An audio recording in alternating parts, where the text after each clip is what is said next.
Hello, I'm Connor Alexander, and this is Big Bad's Con's panel on Indigenous representation in media and pop culture. And first of all, I want to start by saying thanks to Sean and the whole Big Bad Con crew for having us. It's really exciting to be the first panel for this show, and I really wanted to be here last year, and this is really cool. I also want to give a shout out to Trans Visibility Day, to all our trans siblings out there. We love you. And real quick, before we get around to introductions, I just want to say that this panel today, we're going to be talking about Indigenous representation across media, not just games. But I want to say too that it's important that I emphasize here that we're not going to be just all doom and gloom. I know that sometimes in our modern social media world that we live in, it's really easy to get dragged down into the mud and feel like we're always talking about things that went wrong or bad representation. But there's also a lot of good news out there, especially when it comes to Indigenous representation in the last few years. And so we want to talk about some things that we're really enjoying too. We want this to be an upbeat panel, not just criticisms. So let's start with some introductions. Tally, introduce yourself. OCO. My name is Tali Inlow. That is a pen name. And I am a member of the Cherokee Nation of Oklahoma. Really excited to be here. I got to participate on this panel last year as well, and it was awesome. We have some great folks here from the Coyote and Crow universe, and really excited for that. I was really fortunate to write the first novel set in the Coyote and Crow universe. And then I've also gotten to participate in the Stories of the Freelands collection. So I got to write a one-shot in the CNC universe as well. So it's really exciting stuff. Glad to be here and excited to see what kind of questions we get from the audience and just participate as part of this Indigenous group. Thanks for having me. Yeah. Logan, how about you, man? Absolutely. My name is Logan Bowes. I'm a writer, and a bunch of other things descended from the Absalaga tribe.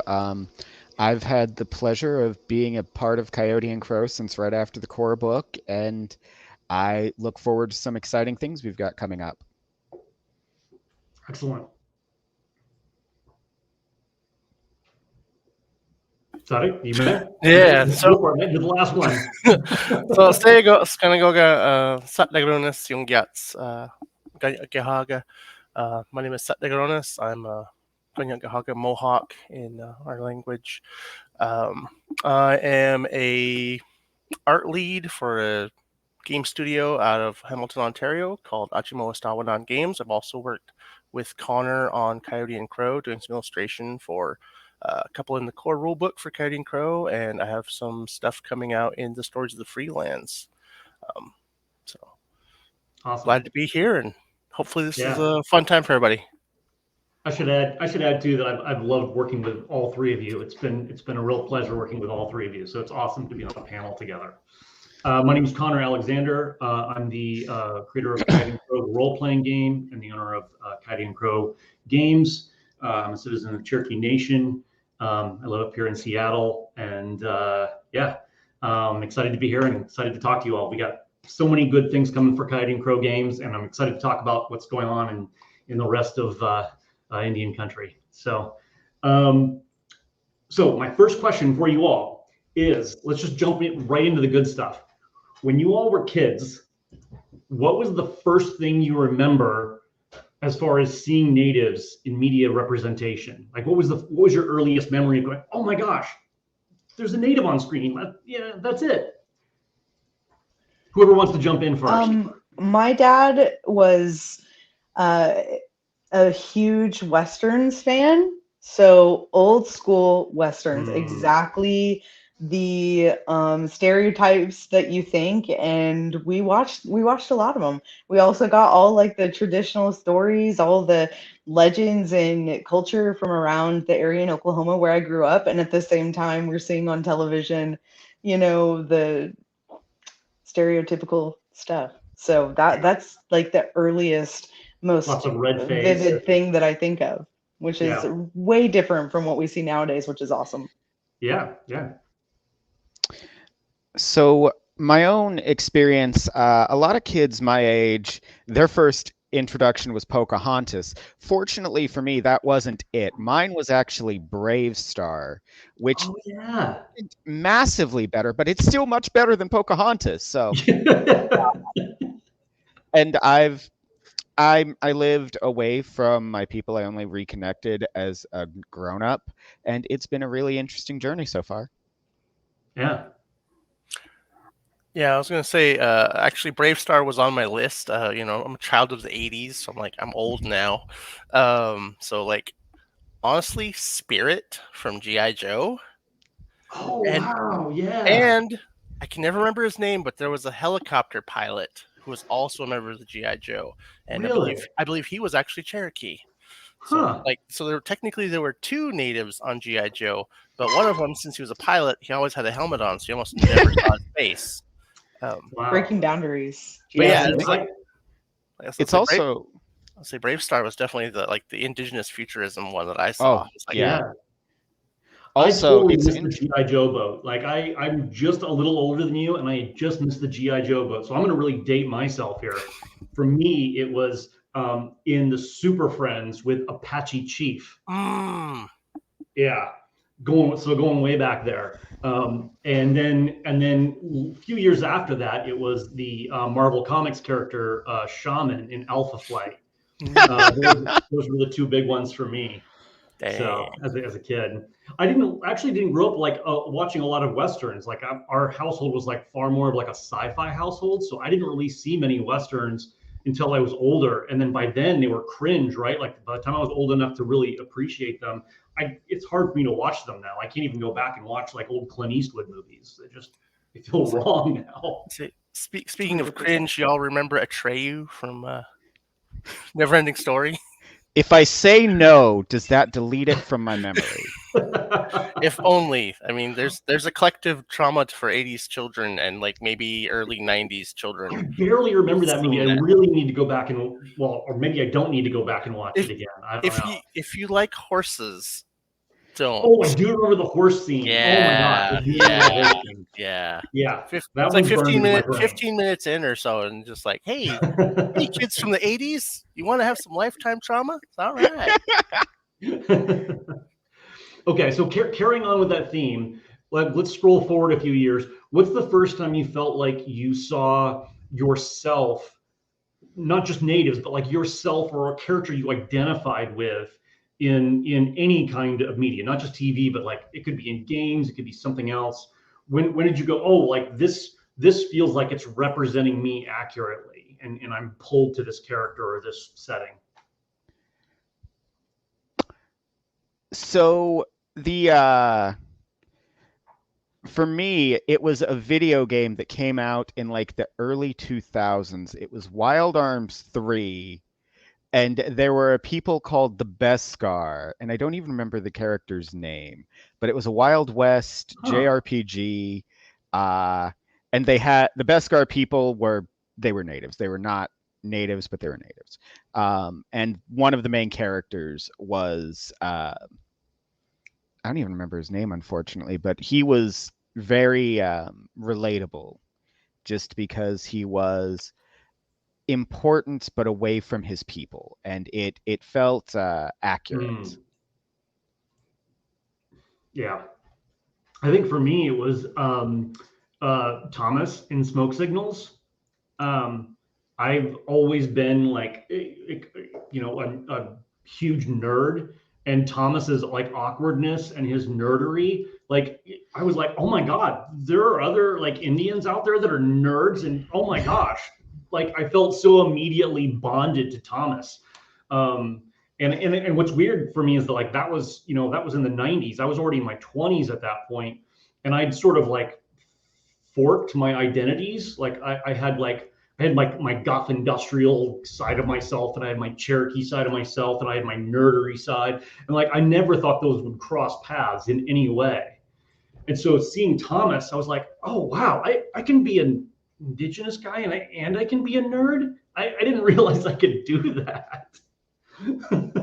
I think that's really interesting. I have a hard time like even coming up with something specific for this to answer this, because I really like what you just said, Connor, because you're talking about like intersectionality and what that looks like. And for me personally, as like a super, super white passing Native person, it's also this interesting intersection of like my identity as someone who has all the privilege of being white passing, someone who's also like queer and going through the world in that way, and also has these Native roots, but like I have these two identities, being queer and Native, that aren't visible.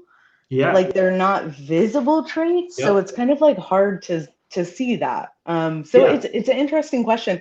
It's definitely something that only more like in my 30s, really, in my later, young adult, later, early adult years, that I've come to terms of like that intersectionality and seeing what that looks like and trying to like create things that make space for that has been really which you did enjoyable. a lovely job in Hemlock and Sage. So thank you. that's great. Vic, you got something for us? Yeah, I was gonna say, so it's more about the accuracy representation.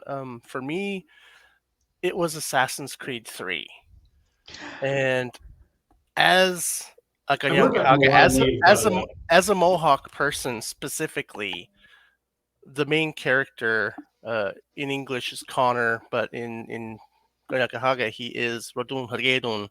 So I probably even mispronounced that, but him being a person of mixed descendancy, myself also, I'm on my dad's side, we're Mexican, so it's like we're kind of in two different worlds. Like you said, it's the same thing where you've compartmentalized. It's like I grew up on a reservation that wasn't my own, so I like have an outsider thing there, but I grew up on a res. And then on my dad's side of the family we'd go visit our Mexican side of the family, and like culturally very different, but also very much the same.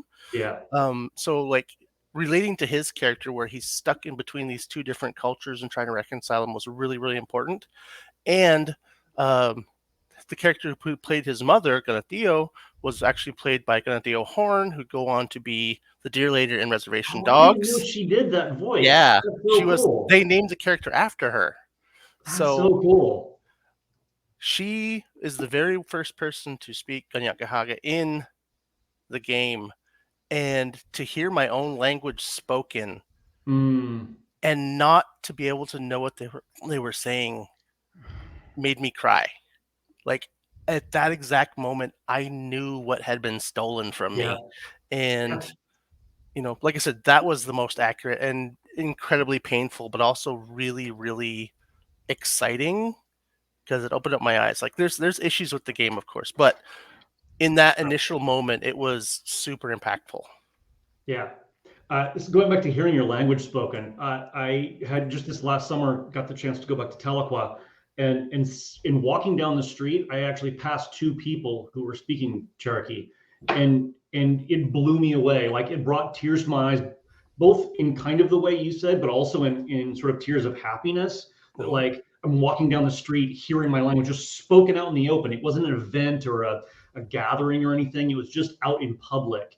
And I never ever thought I would hear that, and that was a huge hit for me. Yeah, it's when you're not around it and you hear it and you know what it is, but you can't speak it back. Yeah, that's really painful. But it's also like you're glad that people are still keeping it alive. Yeah, absolutely. So bringing it back around to games a little bit. Let's go back into games a little bit. Being on the sort of production side of the game industry that I've been on for quite a few years now, my question for you all is in your interactions with pop culture and social media and games and everything else, have you ever had anybody approach you about an idea for a game that involves natives and if they're non-native? And what was that conversation like? Did you encourage them or discourage them? Or were there situations where you were like, Jesus, don't do this, or let me help you, or something like that? Can I just say that like there's no wrong answer to this question? Like whatever any of the four of us say, like because there are literally some people who will say like, it's fine. Like people have been writing outside of the margins of their identities forever. and it is what it is. But Yeah. some people will come in with a hard, like, no, like, walk away, like, we're not even going to talk about this. Like, I think it's really interesting because, like, whenever that kind of question comes up in, like, writing things, so I'll speak a little bit more from, like, the writing side. It's like, Yeah. the first question should always be, if you're willing to engage in the conversation in the first place, and you don't have to, the first question is like, why? What's the purpose? What are you trying to Yeah. do?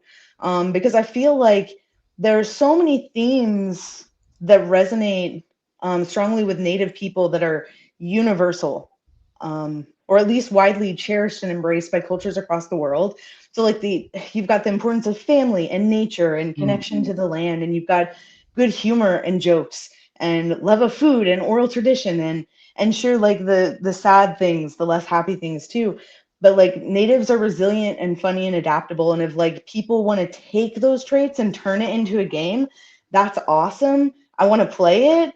But if you're not native, then don't use native language and names and legends and art and things like that. And Yeah. because part of the fun is, like, actually creating something. Go create something, don't make it native. Or ask the question, like, what is it that you're actually trying to do here? I don't know, what do you guys think? Yeah. So, I think I've told you this story before, Connor, because it happened at Gen Con last year. There was a booth where a company had made a native miniatures game, and one of their big monster pieces was in the back. It was huge, like half as tall as me, not that I'm a large person. And it was the W Cannibal Sky Monster, the one whose name you're not supposed to say aloud. And I went over there and I looked, and at first I'm like, I don't think they're even native, so I'm not going to waste my breath. But eventually I saw someone who did look native, and I leaned over and I pointed at it. And before I even opened my mouth, he's like, look, I get it. I know. I'm sorry. We had this game. We needed enemies. That's the one that's penetrated the cultural zeitgeist. This isn't quite the right words, but it is the meaning. And I say I understand, and I move over and I'm talking to someone else at the booth. And then this other couple comes up, and they're not native, and they point at the same thing and they ask, has anyone given you trouble about your use of this?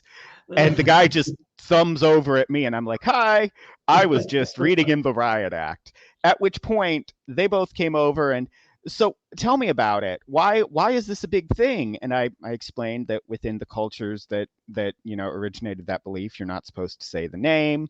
And they're like, okay, well, we're trying to make a D&D game involving native things, and I inwardly cringe a little. So how would you suggest we include that, or should we not include it? I'm like, number one, I'd tell you not to do it. Number two, if you absolutely cannot think of any other way, keep it off screen. Never say its name. Just keep it as a force of nature like it's supposed to be. And because it's scarier like that anyway. Things are scarier when you can't just put a name to them. Yeah. But yeah, I also grew up in Kansas, and the native population is not large there. So I've had a number of people throughout my entire life go, I've got a native question, I'll ask Logan. Which I imagine everyone on this panel has fielded. Does it deal with my tribe? Nope. Then I don't have a fucking clue. And I love that as an answer. I love that as an answer because even when it's well-meaning, right? I think a lot of folks still who are not native still look at us as some sort of monolith that we're capable of answering questions about anything, and we're not. We're I don't even consider myself an authority on Cherokee stuff, let alone other nations, right? So, yeah. Anybody else? I was just going to say, just real quick, like, speaking about not being an authority, like, so I am initially from upstate New York. We are, Mohawks in English, but I grew up on the Colville Indian Reservation, and that's 12 different tribes amalgamated. Ooh. Plus, I live in Seattle, which is like the Duwamish homeland. Plus, there's a bunch of other nations here. So it's like, and my dad had a whole bunch of friends who were like Lakota and then like Dene from up north. And like, so like I have gotten a smattering and a smash up of everything. So I can't be an authority on anything because everything I've learned is from all over the place. So Sure. like trying to come to me as any kind of authority, I can't give them the okay to go ahead if they want to. Yeah. Specifically, like referring to the one you're talking about, like I know don't mess with that. Like there's ones here on the call in the Colville res, they're the same way. You know, different name, but you don't talk about them because it Right. pulls their attention and then it messes with you. You know, and it's not necessarily it's like it come and get you. It's just like you know in native cultures, it's about the spirit, it's about the medicine, and Yeah. you don't want to pull that attention. Yeah. So, Yeah. So so I had I say no, don't. You know. I had a designer friend who came to me with a game idea, and basically he said, he's non-native, and he said, I've been working on this for a while. A friend of mine and I have been developing this, and originally it was just the mechanics. We didn't really have a theme, but the more we started to develop the game, the more it started to feel like there was a theme here that we wanted to put onto it, but we knew was indigenous, and specifically it was dream catchers, and a little overdone, but admittedly the mechanics that he pitched to me were really cool and really awesome. So I said, look, I said, I'm willing to talk to you about this game. He was like, I don't want to develop this further. Basically, he said, like, I've gone as far as I can go. It's not my place to develop this further, but I wanted to come talk to you about it. And so I said, look, let's find an appropriate person, a game designer who can speak to the history and the culture of dream catchers and marry the two of you up and go backwards, not just have you be a cultural consultant, but like have this person like be a co-designer with you, go back and co-design this game, because you've got the experience in the board games and then they've got the cultural experience. You're going to come up with something really cool that maybe you hadn't thought of before. So hopefully that's still going to happen, and hopefully maybe one day I'll be able to publish that game. We'll see. But yeah, so we got a couple of questions. I want to jump because I've got some other things I want to ask, but we got a couple of questions from the stream. We had somebody ask, is there a story that has been shared with a non-native lens that you would love to reshare through your own eyes? So something you see is like, oh, this could have been a cool indigenous story, even though it wasn't told through that lens. Anything that just calls out to you, you're like, man, I want to retell that. Conan. Ooh, that's a good call. I like that. I I could think totally see that. I think the just the setting and the world of Conan would lend itself very much to a indigenous take. Yeah. And in the later books in the series, whether or not they're written by Robert Howard or not, he does go to the New World, and I'm kind of like, whatever. But yeah, just like doing a native version of Conan would be really cool. Like we don't really see any native swords and sorcery fantasy type stuff, and Yeah. I would like to see that where we're not just a proxy for elves. It's like, oh, they're so spiritual. They must be the elves. Yeah. No, I'm good, man. Oh, barbarian smash. Logan, you got anything? I would kind of love to see, taking it back to Brave Star, we see a little bit of his and Shaman's people. I would love to see a setting that fleshes that out a little further, because we see kind of some interesting tech, and it's kind of the most interesting thing about the show that Brave Star's people are implied to be some form of Native American in the future.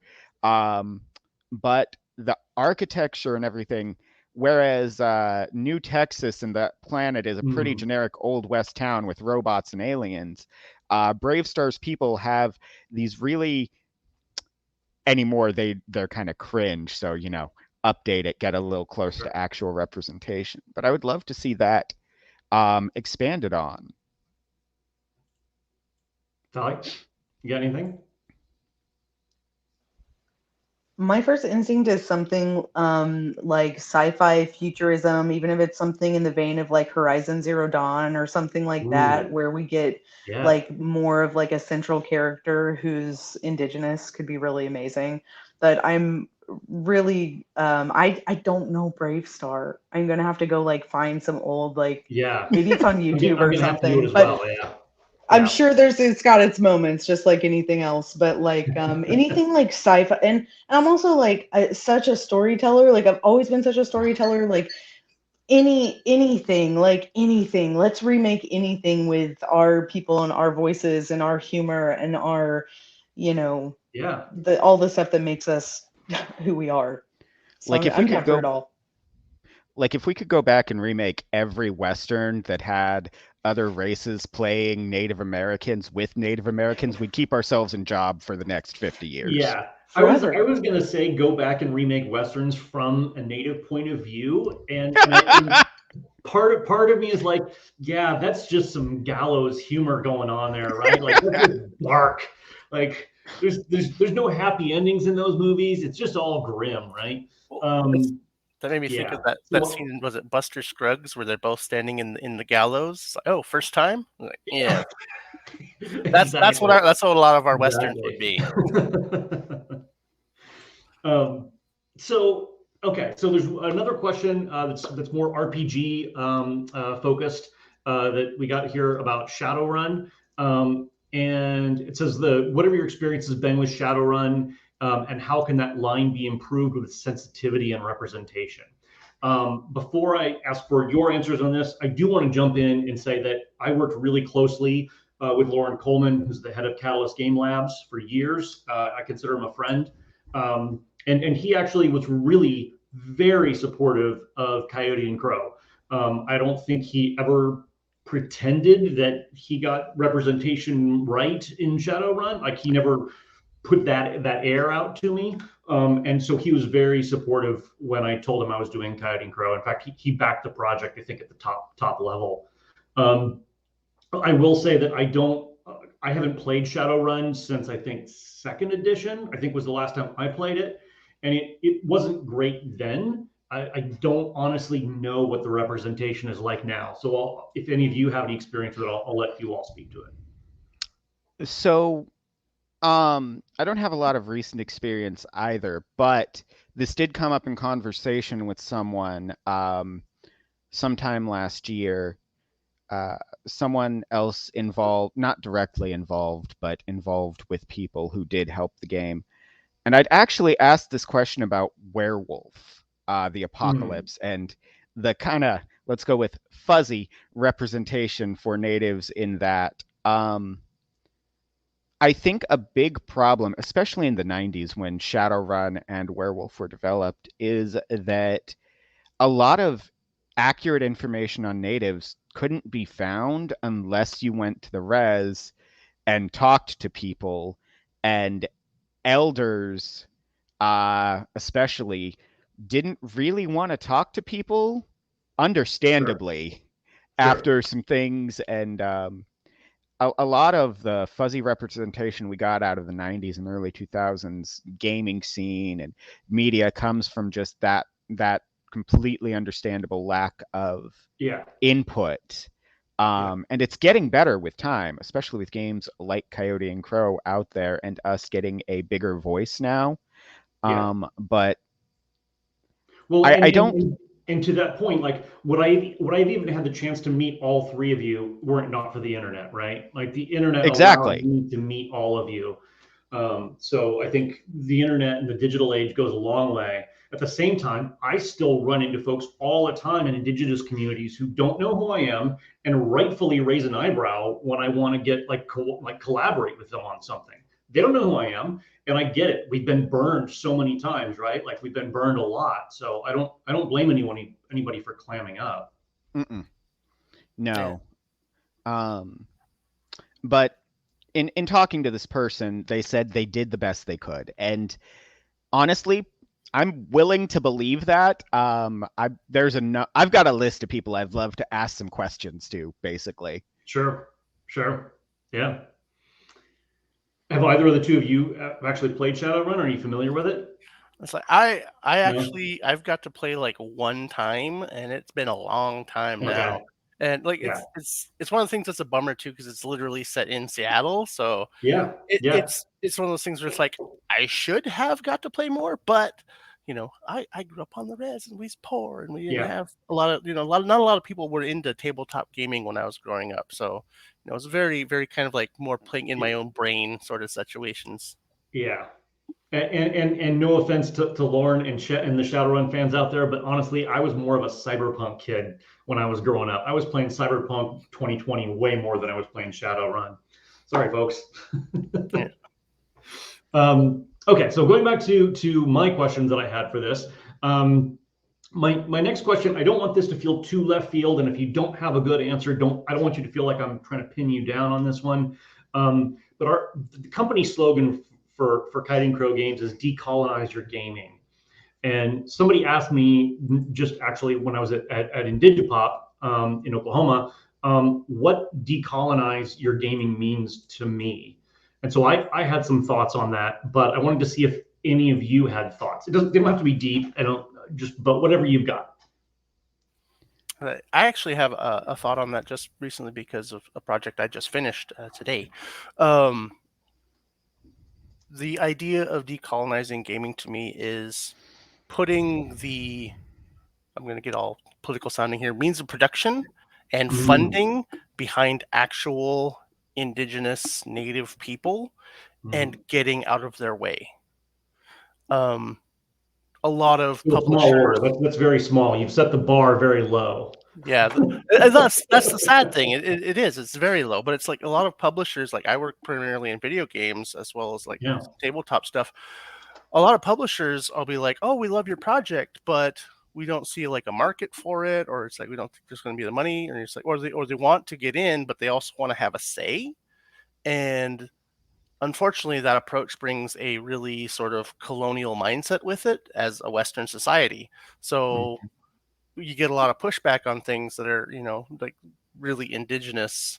And, it's like sometimes you'll, like you said, with the W creature, you're like, hey, I don't want to use that. And they're like, oh, well, you should because it's really recognizable. It's like, no, there's a reason I don't want to. And they're like, but you should. And you're like, So that's my very low bar is like, put the funding in the hands. Let us go to work. To me, it means not just like remembering that not everything is Eurocentric, but it also means going to more native-oriented stories. Native storytelling, to use the monolithic term again, because why not? They were developed and they were told a little differently. The big thing that I've found, and I'm not an anthropologist, I'm not an authority, but in my reading and my exploration, I haven't found any chosen one narratives in native storytelling. And that's a big thing in European stories. And it goes to something about the culture and that kind of underlying it speaks a lot to the values that people become great, not that they're born great. A lot of stories from different native tribes do have like special births associated with heroes, but the birth isn't what makes them special. They become special later, and the birth isn't what does it. It's why a lot of native positions aren't hereditary naturally. Again, my experience, I'm speaking very small to what I know, but and I think remembering those very fundamental differences is important. Yeah. I really like that, especially in like considering like you said, the Eurocentric idea of the hero's journey. It's like a core piece of storytelling that people are taught. It's like one of the foundational ways that you're taught to tell story is the hero's journey, and like the Luke Skywalker, the Aragorn, like someone born to this great destiny or something like that. Whereas to make it, to decolonize it, perhaps we make it more about the things that are important to us as people rather than like serving this greater purpose, or redefining what the greater purpose is. Like, rather than saving the entire world or saving the universe, it's like you're providing for your family. You're succeeding at something that doesn't have to be this great, like, earth-shattering, changing thing. And I think, in speaking of like terms of game mechanics too and things like that, I mean, Connor, I hope you have a chance to talk about Coyote and Crow and like wolves and stuff like that, because it's also made me reframe those ideas, because I'm totally like, anytime I'm playing games, I'm cutthroat, I want to win. It's like this idea of like domination, like I'm so intense, right? Very capitalist. Yes. Yes, I see it in myself. I know. Yeah. But it's this idea of like these capitalistic ideas of, you know, cannibalizing one another, and instead turning that on its head and making it serve the greater purpose that looks different. Yeah. You know. Yeah. I mean, I think to what you were saying, I feel like I think some folks think that like non-native folks tend to associate a lot of indigenous cultures, especially North American indigenous cultures, with some sort of like altruistic, collectivistic, communistic pacifism. I don't know exactly what it is they think, but I think that they forget that like we can be really competitive folks. Like we have some fierce competitiveness in us, but I think there's a difference between competitiveness and like classic Western capitalistic, you know, that sort of crush your enemies mentality. And I think that's kind of what I'm trying to get at with some of my games, is that you can have a winner without squashing everybody else. You can still be on top without having to destroy your opponents, right? At least that's my personal take on it. I don't want to ascribe that to, you know, anybody else or any other, you know, tribes out there. But I think when it comes to, for me, decolonizing, is I'm seeing it from a really unusual perspective in the last couple of years, which is that like there's that whole thing about there's no ethical consumerism under capitalism. Seeing the back end of the board game industry from a production end, like just the fact that I have to deal with Chinese manufacturing for a board game, like the mental and emotional hoops that I have to jump through just to produce a game, you know. And like, for example, with Wolves that we're producing, I'm trying to produce this game with no plastics. We're trying to do all recycled cardboard, all compostable or wood pieces, not even shrink wrap on the thing. That's a decent step, but it's not I'm still having to deal with you know, Chinese manufacturing and shipping it across the ocean and all the impacts that come along with that. And it puts me in a lot of difficult spots. So I think for me personally, decolonizing my gaming is about trying to find ways to from the moment I conceive of a game to getting it out to people, and the ways I get it out to people, I'm trying to re-examine those and trying to find ways that aren't just the typical capitalism, Eurocentric supply chain mentality. That's a very broad answer, I realize, but yeah. What are you gonna do? Cool. All right, let's see here. What else we got? Let's see here. Question for you. And I know you've all worked with different publishers and manufacturers and companies to different degrees. When it comes to representation for smaller groups, like maybe even like an individual person, even not necessarily big companies, but just a singular person who's trying to put out something that includes Indigenous elements.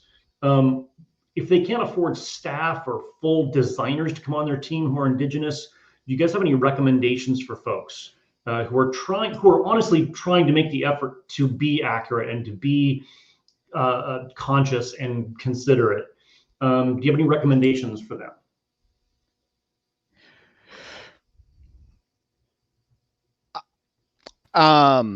I would say that one of the things that you could do is reach out. Okay, so the first thing you should always do is reach out to Indigenous communities and just ask questions. Don't expect answers. Don't expect anyone to give up their time for free, but ask questions. I think that's the best thing anyone could do. Yeah. Personally. I think also important to when you're, because my suggestion was the same. Go to communities, ask communities. A lot of times you have to earn the cooperation of Indigenous communities, and you have to understand that not everything is for you. It doesn't matter if it's like, oh, I want to do this Yeah. really, I really want to do like this, just really respectful thing. It's just like, well, there's certain things that are just not for you as a non-Indigenous person, and you have to understand that and accept that. And that's one of the hardest parts. It's like accepting that you can't have everything. Yeah. Make room at the table. And I know it can be hard for like smaller houses and things like that, but if you're having to go somewhere and ask the questions, then the first question should be why. If we want to be part of telling these stories and we want to do it right, then let's make room at the table for people who are interested and want to be part of telling those stories in the way that we're going to tell them or make them or design them. Yeah, for sure. I think one of the things that I learned, and this was, I don't know, maybe 10 years ago, I was working on a writing project and I had a minor character in a story who was sick. And I'd never written a character who was of the sick religion before. And I'd done some, internet research on the character, but I really wasn't feeling like I was doing the character justice. And I was just considering stripping that character of their culture and their religion entirely. And then of all the places and people, I went to a pizza shop and I started talking to a guy, and it turns out he was sick, and we started having a conversation. I told him about this book I was writing, and I said, "Would you mind if I took you to coffee one day and we just talked? I just want to learn more about you." And that coffee conversation was 1,000 times better than anything I read on the internet. And I think just that conversation is a perfect example of how much context you can get and how much important information you can't get from the internet, right? So yeah. So we've only got 10 minutes left. So I want to make sure that for everybody listening, still got some time to ask some questions. But for this last 10 minutes, I was saving my favorite question for last. What are you all loving in Indigenous media right now? Like, what are the things that you're just like, yes, this is cool? So I'm really looking forward to Echo from Marvel this year. That was the first thing I was going to say. Yes. And Marvel announced a brand new character in their What If series called Cohorty, which is Colombian, and I'm really, really excited to see those. So excited. I can't wait for Echo. I really enjoyed Hawkeye, and seeing the character of Echo start to come to life was awesome. A lot of like my like media and pop culture stuff right now is books, and I'm a huge just like horror fan in general, so I've got to say like Stephen Graham Jones, like anything he does, I've got like all of the Earth Divers stuff on order right now. And then for like music, I am constantly listening to like the Spotify playlist for all of the Reservation Dogs songs. We all know Res Dogs, it's great, but like the music is just like wonderful. Like Black Belt Eagle Scout is amazing. Love her. Yeah. Anything from Sunny Knows Res Kids, right? Like those guys are amazing. Yeah. Also, anything with Tanis and Letterkenny. Of course. Yeah. Yeah. I got to give a shout out to Roy Boney, who just put out Saga. It's actually on the wall behind me there. Saga just came out. I'm super excited to get into that. And then for me also at Indigipop, one of my biggest treats in a long time was seeing Prey, the recent Predator film Prey, with an all Indigenous audience. Holy hell, the energy in that room was amazing. Yeah, I can't even describe how cool that was. That was fun stuff. Sade? Yeah. I know one thing you better say. So I'm gonna take a chance and plug something because it came out today. As it's yes. So I work in video games. I work for Achimoa Stawanan Games, based out of Hamilton, Ontario. It's an Indigenous woman-owned studio. We just released a game on PC and Steam and itch.io. It's called Hill Agency, Purity and Decay. We're calling it an Indigenous cyber noir narrative detective game. So Yeah. gameplay is like the classic point and click style. You play an Indigenous woman. She's like a grumpy detective. And because it's a noir, it's a murder mystery. And that is one of the things I'm really excited to, get a chance to share with the world. Like I've worked Yes. in video games for a number of years, and the chance to actually do something of our own really, really is I don't know, it's extra special. I was the art lead and the character concept designer on the game, and like I really would like appreciate it if people would go check it out. There's a demo, there is a trailer you can see. It's on Yeah. YouTube and on Steam, itch.io. Like I said, just came out today. If people want to check it out, So please do. that name again is Hill Agency. Hill Purity Agency, and Decay. Purity and Decay. If you just do a search for Hill Agency, it'll show up on Steam. That's Sounds how amazing. I found it. Can Yeah. confirm. Yeah, so it's like, And a couple of quick questions we had. What's Saga? So it is a book put out by Roy Boney, who is an amazing Cherokee artist, and has been working for I don't even know how many decades at this point. But he put out a I don't know if you want to call it a graphic. I guess it's a graphic novel. Yeah. You call it a graphic novel, Talia? I guess so. Yeah. I mean, it's art and writing, and nice and really nice, beautiful hardback format. yeah. So I'm excited to check that out. And then we had another question from my previous question, which is when you say reach out to the tribes, who or what structure would you recommend to facilitate that? I think my answer would be not to go through like official tribal websites. Oftentimes, like if they're especially for smaller tribes, a lot of those things are barely maintained, or if there are people behind them, they're overworked and they just don't have time to answer every email. I would say you're probably going to get a better response by going to something like a Facebook group, where you've got active people who are participating and you can just sort of jump into the conversation. Most of those folks are not going to mind if you come in and ask something honestly and respectfully. And outside of that, I would say like other forums, find like Discord forums, online forums like that. I would avoid official channels. What about we lived up in I worked for the Indian Health Service up in Belcourt, North Dakota at the Turtle Mountain Band in Chippewa, and they have a pretty active like community college up there, and that's a good place too to find like Native folks from the community who are there as teachers and professors like of local folks. So that's not a bad place to start either, because they're going to be very knowledgeable, maybe, coming from like an education background, like more interested and open to talking about It's a good call. educating.